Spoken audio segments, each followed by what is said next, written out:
നമസ്കാരം. സിംപ്ലിഫൈവിൻ്റെ ഇന്നത്തെ എപ്പിസോഡിലേക്ക് എല്ലാവർക്കും സ്വാഗതം.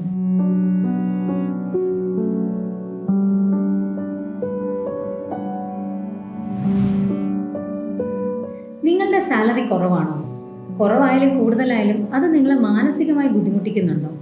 എങ്കിൽ ആ സിറ്റുവേഷൻ എങ്ങനെയാണ് ഹാൻഡിൽ ചെയ്യുന്നത് എന്നാണ് നമ്മളിന്ന് പറയുന്നത്. നമ്മുടെ കോർപ്പറേറ്റ് ലൈഫിലും അതല്ലാതെ പേഴ്സണൽ ലൈഫിലും വരുന്ന പല സിറ്റുവേഷൻസും അതിനെ പറ്റിയിട്ടൊരു അവെയർനെസ്സും അതെങ്ങനെയാണ് 5 ടിപ്സിലൂടെ സോൾവ് ചെയ്ത് പോകുന്നത് എന്ന് പറഞ്ഞു പോകുന്ന പ്രോഗ്രാമാണ് സിംപ്ലിഫൈ. ജോലി ചെയ്ത് തുടങ്ങി നമ്മൾ ചെയ്യുന്ന ഒരു കാര്യമാണ് സാലറി കമ്പാരിസൺ, അല്ലേ? നമ്മുടെ സാലറി നമ്മളുടെ ഫീൽഡിലുള്ള അല്ലെങ്കിൽ നമ്മൾ അറിയുന്ന ആൾക്കാരുമായിട്ട് കമ്പയർ ചെയ്തിട്ടാണ് നമ്മൾ എപ്പോഴും സംസാരിക്കുക. അത് ഒരു പോസിറ്റീവ് തോട്ടാണോ എന്ന് വെച്ചാൽ തീർച്ചയായിട്ടും നമ്മുടെ ഒരു ഗ്രോത്ത് മൈൻഡ് സെറ്റുള്ള ആൾക്കാരാണ് എപ്പോഴും സാലറി കമ്പയർ ചെയ്യുന്നത്. പക്ഷേ അത് ഓവറായാലോ നമ്മുടെ മനസ്സമാധാനം പോകും, അല്ലേ? അതുകൊണ്ട് തന്നെ നമ്മൾ സാലറി കമ്പയർ ചെയ്യണോ? എന്തുകൊണ്ടാണ് നമ്മൾ സാലറി എപ്പോഴും കമ്പയർ ചെയ്യുന്നത്? ഇങ്ങനെ സാലറി കമ്പാരിസൺ വന്ന് അതൊരു നെഗറ്റീവ് സെൽഫ് ടോക്കിലേക്ക് പോകുമ്പോൾ നമുക്കത് എങ്ങനെയാണ് മാനേജ് ചെയ്യുക എന്നാണ് ഇന്ന് നമ്മൾ പറയുന്നത്. നമ്മളുടെ ഒരു സെൽഫ് വർത്ത്, നമ്മുടെ ഒരു ഐഡൻറ്റിറ്റി, നമ്മുടെ ഒരു ക്രെഡിബിലിറ്റി അല്ലെങ്കിൽ നമ്മുടെ ഒരു കാലിബർ, ഇതെല്ലാം നമ്മൾ പലപ്പോഴും സാലറി ആയിട്ടാണ് ലിങ്ക്ഡ് ആവുന്നത്. ഒരാളെ പെട്ടെന്ന് അയാൾക്ക് 1 ലക്ഷം രൂപ കിട്ടുന്ന ഒരാളാണെന്ന് പറഞ്ഞു കഴിഞ്ഞാൽ നമ്മൾ ഉടനെ നമ്മുടെ മനസ്സിൽ വരുന്നത് എന്തോ വലിയൊരു സംഭവമാണ്, അയാൾ ഭയങ്കര മിടുക്കനാണ്, അയാൾ ലൈഫിൽ ഹാപ്പിയാണോ, അയാളുടെ പ്രൊഫഷൻ അയാൾ ഇഷ്ടപ്പെടുന്ന രീതിയിലാണോ ചെയ്യുന്നത്, ആ പൊസിഷനിലെത്താൻ അയാൾ എന്തുമാത്രം സ്ട്രഗിൾ എടുത്തു, ഇതൊന്നും നമ്മൾ നോക്കില്ല. നമ്മൾ നോക്കുന്ന ഫൈനലി അയാൾക്ക് എത്ര സാലറി കിട്ടിയിട്ടുണ്ട്, അതാണ് അയാളുടെ ഒരു വാല്യൂ ആയിട്ട് നമ്മൾ വിചാരിക്കുന്നത്.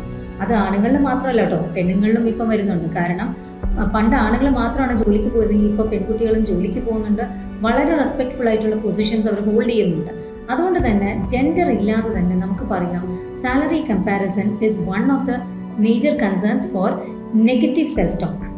എന്തുകൊണ്ടാണ് നമ്മൾ നമ്മുടെ സാലറി സ്ഥിരമായി കമ്പയർ ചെയ്യുന്നത്? നമുക്ക് എത്ര സാലറി കിട്ടിയാലും നമ്മൾ എപ്പോഴും ഒരാളെ കാണുമ്പോൾ നല്ല ജോലിയിലാണെങ്കിലും തോന്നിക്കഴിഞ്ഞാൽ ഉടനെ ചോദിക്കും നിങ്ങളുടെ സാലറി എത്രയാണ്? ചിലവർ ഡയറക്റ്റ് ആയിട്ടും ചിലവർ ഇൻഡയറക്റ്റ് ആയിട്ടും ഒക്കെ അറിയാൻ നോക്കും. ആ കമ്പാരിസൺ എന്തുകൊണ്ടാണ് നമ്മൾ ചെയ്യുന്നത്? അതായത് സാലറി കമ്പാരിസൺ കൊണ്ട് അല്ലെങ്കിൽ സാലറിയുടെ വേർത്ത് കൊണ്ട് നമ്മളെ വിലയിരുത്തി നമ്മളെ വല്ലാണ്ട് അങ്ങ് സെൽഫ് വേർത്ത് കുറയുന്ന ഒരു വ്യക്തിയാണ് നിങ്ങളെങ്കിൽ, അല്ലെങ്കിൽ ഈ സിറ്റുവേഷനിലൂടെ നിങ്ങൾ പോകും എന്ന് നിങ്ങൾക്ക് ഒരു ഭയം ഉണ്ടെങ്കിൽ എങ്ങനെയാണ് ആ സിറ്റുവേഷൻ മാനേജ് ചെയ്യുക? Tip number 1 is shift comparison to alignment. അതായത് നമ്മൾ വെറുതെ അയാൾക്ക് എന്നെക്കാട്ടിലും എൻ്റെ കൂടെ പഠിച്ച കുട്ടിയാണ് പക്ഷെ എന്നെക്കാട്ടിലും സാലറി കിട്ടുന്നു എന്ന് പറയുന്നതിനെക്കാട്ടിലും ആ വ്യക്തി ഏത് പ്രൊഫഷനാണ്, ഏത് ലെവലിലാണ് നിൽക്കുന്നത്, അവരെത്രത്തോളം സ്ട്രഗിൾ എടുത്തു, എന്ത് പഠിച്ചിട്ടാണ്, എത്ര വർഷം കൊണ്ടാണ്, ഇങ്ങനെയുള്ള അതിൻ്റെ ആട്രിബ്യൂട്ട്സും കൂടെ വെച്ച് നമ്മൾ താരതമ്യം ചെയ്ത് നോക്കുകയാണെങ്കിൽ, അലൈൻ ചെയ്ത് നോക്കുകയാണെങ്കിൽ നമുക്ക് മനസ്സിലാവും അവർക്ക് എന്തുകൊണ്ടാണ് നമ്മളെക്കാട്ടിലും കൂടുതൽ സാലറി കിട്ടുന്നത്. ഫോർ എക്സാമ്പിൾ, നമ്മളിപ്പോൾ ഒരു അക്കൗണ്ടൻറ്റോ അല്ലെങ്കിൽ ഒരു അഡ്മിനിസ്ട്രേറ്റീവായിട്ട് ഓഫീസറായിട്ട് വർക്ക് ചെയ്യുന്ന സമയത്ത് അതിനകത്ത് വരുന്ന ഒരു ഫൈനാൻഷ്യൽ ഗ്രോത്തും അതേസമയം സോഫ്റ്റ്വെയർ ഡെവലപ്മെൻറ്റ് മേഖലയിൽ വരുന്ന ഒരു ഫൈനാൻഷ്യൽ ഗ്രോത്തും തമ്മിൽ ഭയങ്കര വ്യത്യാസമുണ്ട്, അല്ലേ? നമ്മളൊരു ഓഫീസിൽ അഡ്മിനായിട്ട് ഇരിക്കുകയാണെങ്കിൽ ചിലപ്പോൾ 5 കൊല്ലം കഴിയുമ്പോൾ നമുക്ക് അതേ ശമ്പളം തന്നെ ആയിരിക്കും. പക്ഷേ സോഫ്റ്റ്വെയർ ഡെവലപ്മെൻറ്റിലേക്ക് വരികയാണെങ്കിൽ എന്ത് പറ്റും? നമ്മൾ കയറുമ്പോഴേ ഈ അഡ്മിനിസ്ട്രേഷൻ്റെ ഇരട്ടി പൈസ കിട്ടുകയും ചെയ്യും, നമുക്ക് 5 വർഷം കൊണ്ട് ഭയങ്കരമായിട്ട് ഗ്രോത്ത് വരികയും ചെയ്യും.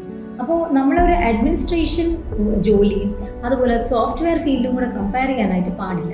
പകരം നമ്മളിപ്പോൾ അഡ്മിനിസ്ട്രേഷനിലാണ് നിൽക്കുന്നതെങ്കിൽ അഡ്മിനിസ്ട്രേഷനിൽ നമ്മളുടെ ഏകദേശം പഠിത്തമുള്ള, നമ്മളുടെ അത്രയും വർഷം എക്സ്പീരിയൻസ് ഉള്ള ഒരാളുമായിട്ട് സാലറി കമ്പയർ ചെയ്ത് നോക്കുന്നത് നല്ലതാണ്. അതുകൊണ്ടാണ് ചേഞ്ച് കമ്പാരിസൺ ടു അലൈൻമെൻറ്റ് എന്ന് പറഞ്ഞത്. അലൈൻമെൻറ്റ് എന്ന് പറയുന്നത് നമ്മൾ എങ്ങനെയാണ് ഇത് രണ്ടും ബാലൻസ് ചെയ്യുക എന്ന് നോക്കുന്നത്. നമ്മൾ ഡിഫറൻസിലല്ല ഫോക്കസ് ചെയ്യേണ്ട, ആ ഡിഫറൻസ് ഉണ്ടാക്കാൻ കാരണം ആയതെന്താണോ അതിലാണ് ഫോക്കസ് ചെയ്യുന്നത്.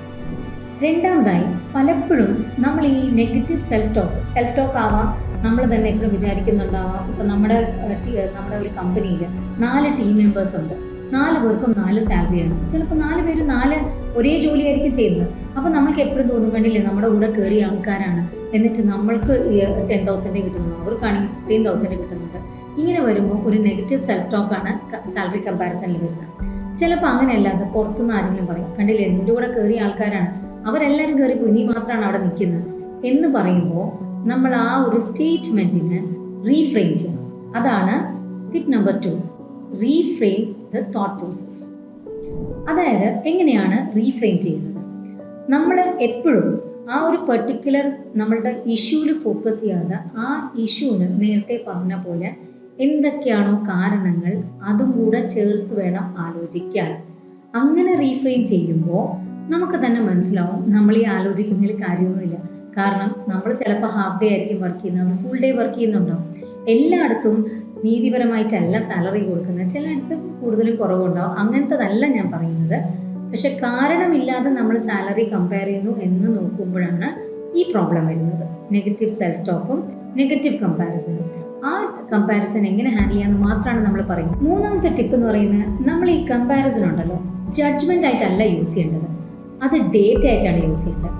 Use your comparison not as judgement but as data. For example, നേരത്തെ നമ്മൾ പറഞ്ഞതുപോലെ ഒരു ടീമിൽ 4 ആൾക്കാരുണ്ട്. പക്ഷെ അതിനകത്ത് ഒരാൾക്ക് ഭയങ്കരമായിട്ട് സാലറി റേസ് കിട്ടി, 3 പേർക്ക് കിട്ടിയില്ല. അപ്പോൾ നമ്മൾ എന്താ ചെയ്യും? നമ്മൾ ജഡ്ജ്മെന്റിലോ ആ മാനേജറിന് അയാളെയാണ് ഭയങ്കര ഇഷ്ടം, അതുകൊണ്ടാണ് കമ്പനി അവർക്ക് റേസ് കൊടുക്കുന്നത്, നമ്മൾ ഇത്രയും കിടന്ന് കഷ്ടപ്പെട്ടിട്ട് നമുക്ക് റേസ് ഒന്നും കിട്ടുന്നില്ല, ഇങ്ങനെയൊക്കെ പറഞ്ഞിട്ട് നമ്മൾ കമ്പയർ ചെയ്യുന്നത്. പക്ഷെ അങ്ങനെ കമ്പയർ ചെയ്യുമ്പോൾ നമ്മൾ ചെയ്യുന്ന എന്താണ്? നമ്മൾ ജഡ്ജ്മെന്റിലാവാണ് ചെയ്യുന്നത്. ജഡ്ജ്മെന്റിലാവാതെ നമ്മൾക്ക് അവൈലബിൾ ആയിട്ടുള്ള ഡേറ്റ നമ്മൾ ലോജിക്കലായിട്ട് തിങ്ക് ചെയ്താൽ നമുക്ക് തീർച്ചയായിട്ടും അതിന് ഉത്തരം കിട്ടും. അപ്പോൾ എന്താണ് ചെയ്യുന്നത്? നമുക്ക് കിട്ടുന്ന ഡേറ്റ എന്താണ്? അതായത് നമ്മൾ കമ്പയർ ചെയ്യുന്നത്, കണ്ടില്ലേ അവർ രാവിലെ തൊട്ട് വൈകിട്ട് വരെ വന്നിരിക്കും, അപ്പോൾ മാനേജർ അവരെ ശ്രദ്ധിക്കും, ചെയ്യുന്ന കാര്യങ്ങളെല്ലാം കറക്റ്റായിട്ട് പോയി റിപ്പോർട്ട് ചെയ്യും, അപ്പോൾ മാനേജറിന് ഭയങ്കര കാര്യമാണ്. ആക്ച്വലി ആ കമ്പാരിസൺ മാറ്റിയിട്ട് നിങ്ങൾ അതൊന്ന് ഡേറ്റ ആക്കി നോക്കിയാൽ അവർ രാവിലെ തൊട്ട് വൈകിട്ട് വരെ വന്നിരുന്ന് എക്സ്ട്രാ ടൈം വർക്ക് ചെയ്യുന്നുണ്ട്. അപ്പോൾ കമ്പനിക്ക് ആ എംപ്ലോയി ഒരു അസറ്റാണ്. അതേസമയം നമ്മൾ കറക്റ്റ് സമയത്ത് വന്ന് കറക്റ്റ് സമയത്ത് പോകുമ്പോൾ കമ്പനി വിചാരിക്കുന്നത് ഇവർക്ക് അഡീഷണൽ ആയിട്ട് ഒരു ആത്മാർത്ഥതയും കമ്പനിയോടില്ല, പിന്നെ എന്തിനാ ഇവന് സാലറി റേസ് കൊടുക്കേണ്ടത്? നമ്മുടെ ലൈഫിൽ നമുക്ക് എന്ത് തന്നെയാണെങ്കിലും, എന്തൊരു കാര്യവും എത്ര തന്നെ ഉണ്ടെങ്കിലും നമുക്ക് ചിലപ്പോൾ മതിയായി എന്നുള്ളൊരു ഫീലിംഗ് വരില്ല. ആ മതിയായി എന്നുള്ളൊരു ഫീലിംഗ് ഓഫ് ഫുൾഫിൽമെൻറ്റ് കിട്ടണം എന്നുണ്ടെങ്കിൽ നമ്മുടെ ലൈഫിൽ ഗ്രാറ്റിറ്റ്യൂഡ് എന്ന് പറയുന്ന ഒരു ബ്യൂട്ടിഫുൾ എലിമെൻറ്റ് വേണം. എപ്പോഴാണോ നമ്മൾ എന്തിനെങ്കിലും കുറിച്ച് ഗ്രാറ്റിറ്റ്യൂഡോടെ ഓർക്കുന്നത്, ആ സമയത്ത് നമ്മൾ ഭയങ്കരമായിട്ട് ഫുൾഫിൽഡ് ആയിരിക്കും. സാലറി കമ്പാരിസൻ്റെ കാര്യത്തിലും ഇത് ഒരു രീതിയിലും വ്യത്യാസമില്ല. നമ്മൾക്ക് ഇനി എത്ര വലിയ സാലറി കിട്ടിയാലും ലോകത്ത് നമ്മളെക്കാട്ടിലും കൂടുതൽ സാലറി മേടിക്കുന്ന ആൾക്കാർ തീർച്ചയായിട്ടും ഉണ്ടാവും. അപ്പോൾ നമ്മളെപ്പോഴും ഒരു എലിമെൻറ്റ് ഓഫ് ഗ്രാറ്റിറ്റ്യൂഡ് കൊണ്ടുവരികയാണെങ്കിൽ തീർച്ചയായിട്ടും നമ്മൾക്ക് എപ്പോഴും ഹാപ്പി ആയിരിക്കും. നമ്മുടെ സാലറിയിൽ പ്രോഗ്രസീവ് മൈൻഡ് സെറ്റ് വേണം, നമ്മൾ ഇമ്പ്രൂവ് ചെയ്യണം, നമുക്ക് കൂടുതൽ സാലറി മേടിക്കാനുള്ള വഴികൾ നോക്കണം. ഇതെല്ലാം നോക്കുമ്പോഴും കറണ്ട് ജോലിയിലും കറണ്ട് സാലറിയിലും കറണ്ട് വർക്ക് പ്ലേസിലും നമ്മളൊരു പീസ്ഫുൾ ആയിട്ടുള്ള ഒരു അലൈൻമെൻറ്റ് ഉണ്ടാവണം എന്നുണ്ടെങ്കിൽ bring in the gratitude element. So the tip number 4 is bring in the gratitude element. നമ്മൾക്ക് എപ്പോഴും പ്രോഗ്രസ് ചെയ്യാനുള്ള ഒരു മൈൻഡ് ഉണ്ടാവണം. പഠിക്കാനും അപ്ഗ്രേഡ് ചെയ്യാനും ഉള്ള ഒരു തൻ്റെയിടം നമ്മൾ കാണിക്കണം. അതിനോടൊപ്പം ഗ്രാറ്റിറ്റ്യൂഡും കൂടെ വേണം. നമ്മളിപ്പോൾ കറണ്ട് പൊസിഷനിൽ നമ്മൾ ഹാപ്പിയാണ്, പക്ഷേ വി നീഡ് ടു ഇംപ്രൂവ്. നമ്മളെപ്പോഴും പഠിച്ച് അപ്ഗ്രേഡ് ചെയ്ത് ഇമ്പ്രൂവ് ചെയ്തുകൊണ്ടിരുന്നാൽ മാത്രമേ ലൈഫിലായാലും കരിയറിലായാലും നമുക്ക് പ്രോഗ്രസ് ചെയ്യാൻ പറ്റുള്ളൂ. നമ്മളുടെ മുന്നിൽ എത്ര ആൾക്കാരുണ്ടെങ്കിലും, നമ്മളെക്കാട്ടിലും താഴെ എത്ര ആൾക്കാരുണ്ടെങ്കിലും we should always keep a progressive mind. ഒരു ഗ്രോത്ത് മൈൻഡ് സെറ്റ് വെക്കണം. പലപ്പോഴും നമ്മൾ സ്റ്റക്കായിരിക്കുമ്പം seek professional help. There are people out there to help you. അങ്ങനെ നമ്മൾ ചെയ്യുമ്പം നമുക്ക് അത് മാത്രമല്ല, ഇനിയിപ്പോൾ ഇതൊന്നും കിട്ടാത്തൊരവസരമാണെങ്കിൽ that is where the tip number 5 comes in handy.